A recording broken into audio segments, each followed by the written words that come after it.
memeriahkan dan ikut berpartisipasi dalam rangka Dirgahayu HUT RI ke-77. Ini cuma lingkup dinas perpustakaan Ya, saja yang betul sekali. dihadirkan. Setelah kita mengikuti lomba-lomba seluruh OPD se-Kabupaten Dekang sejak kemarin dulu, hari ini khusus internal Dinas Perpustakaan dan Kearsipan Kabupaten Dekang.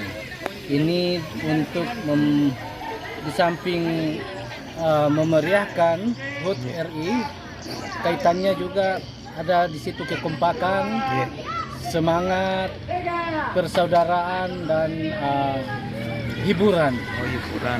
Untuk selama ini, selama pandemi jarang kita laksanakan. Nah, kita berinisiatif. Ini inisiatifnya teman-teman Honor.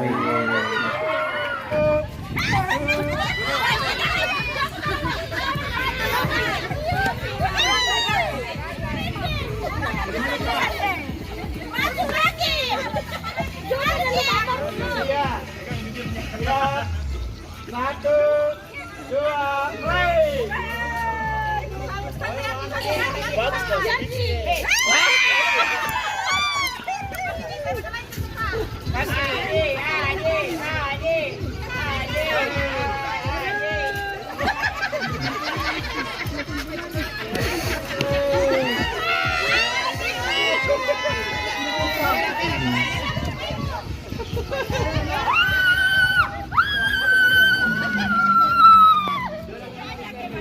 Terima kasih sudah nonton.